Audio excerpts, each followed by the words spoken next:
So currently, we've reported for yesterday 1,466 COVID cases in the Victorian community, all of which were locally acquired. This brings to 19,627 active cases of COVID in the Victorian community. Very sadly, 8 people lost their lives yesterday with COVID-19 in today's reporting figures. Those were a man in his 90s from the Hume area, a man in his 80s from Moonee Valley, a man in his 80s from Monash, a woman in her 70s from the Maribyrnong community, a woman in her 80s from Whittlesea, a man in his 70s and a woman in her 50s from the Moreland community, and a man in his 40s from Bayside. Can I take this opportunity to pass on our deepest condolences to those families, to the friends and to the communities of those people who have passed away. It's a difficult time and our thoughts are with you at this tragic moment. Currently, we have 675 people in hospital with COVID, and of those, 144 are in intensive care and 100 are on a ventilator. Of the cases in hospital yesterday, just 7% were fully vaccinated. And given the high number of vaccinations throughout our community, the fact that so many were either partially or unvaccinated continues to speak volumes about the importance of being vaccinated to protect yourself and to protect your community and to keep out of hospital. In regards to tests and vaccines, 68,509 tests were processed yesterday. There were 36,383 vaccines distributed through state-run clinics, many more than that distributed through primary care, and well over 90,000 vaccines distributed again in Victoria as Victorians come forward in increasing numbers to be vaccinated. We are now at 86.7% of the 16 years and over population who have had their first dose of COVID-19, and we are sitting at yesterday 59.8% of the Victorian community had had their second dose, so of 16 and over. So clearly we will pass into the 60% of the double-dosed Victorian community today. We do have a few announcements to make about the support of our healthcare workforce and the supplementation of that workforce that we did want to make this morning.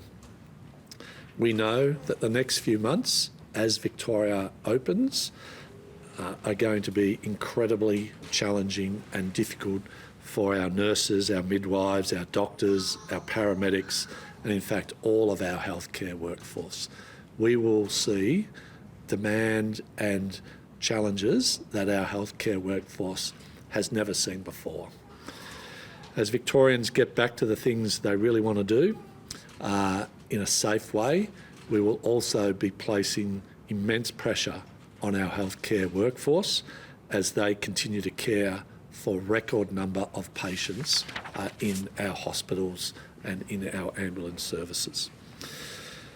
These Victorian frontline healthcare workers are the backbone of our COVID response, and we need to support them and recognise the support in every possible way as we help them to deliver the very best possible care when Victorians need it most. That's why today we'll be announcing a couple of things. Firstly, we're investing some $2.5 million to recruit up to 1,000 healthcare workers who are currently living overseas as part of a package designed to help to ease the pressure on our hard-working, hospital-facing staff dealing with COVID. This group will largely be made up of returning Australians who have wanted to come back in our healthcare workforce, but equally a large number of international recruits. These professional groups will cover nurses, doctors, midwives and a range of allied healthcare professionals, and they will be recruited on the basis of the services and support that our hospital system needs. To be eligible for this program, eligible healthcare workers need to have an existing employment contract with a Victorian healthcare service and have the active professional registration in place and to be ready to travel. This announcement builds on the work that we have done in recent weeks, having facilitated the arrival of some 130 healthcare workers under the dedicated healthcare work pathways system that we've had in place since August, and this is the next logical step in making sure that we turn back on that international pipeline of support for our hospital system that has been on hold for the past 21 months. Today we'll also be announcing a record investment of some $255 million in support of those frontline hospital COVID-facing workforces that have been not only dealing with these demands for some months, but will now, as we move into a very, very busy period, having to deal with the surge that we will see in cases in our healthcare and hospital system. We will be establishing a new allowance to better support nurses, paramedics, doctors, and those hard-working people in those front-facing, hospital-based, COVID-facing environments that are really risky but really important, and as cases increase over the coming weeks, if not months, we want to make sure that a recognition of that is in place.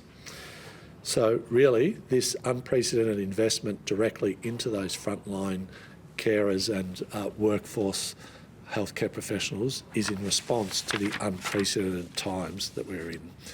Really, the challenges that they are dealing with on all our behalf require this unprecedented response. So we will be introducing the new Hospital Surge Support Allowance, which will be paid to patient-facing healthcare workers, providing direct care in both our public hospital services and Ambulance Victoria over the next 4 months. Starting this week, the allowance will help ensure that these highly skilled staff in our public hospitals respond to the critical care that we know they will deliver, but making sure that staffing of our emergency departments is at least supported and recognised by this unprecedented investment. It's a small part of making sure that we continue to deliver world-class patient care whilst responding to the most difficult of operating circumstances that these hospital services will probably ever face.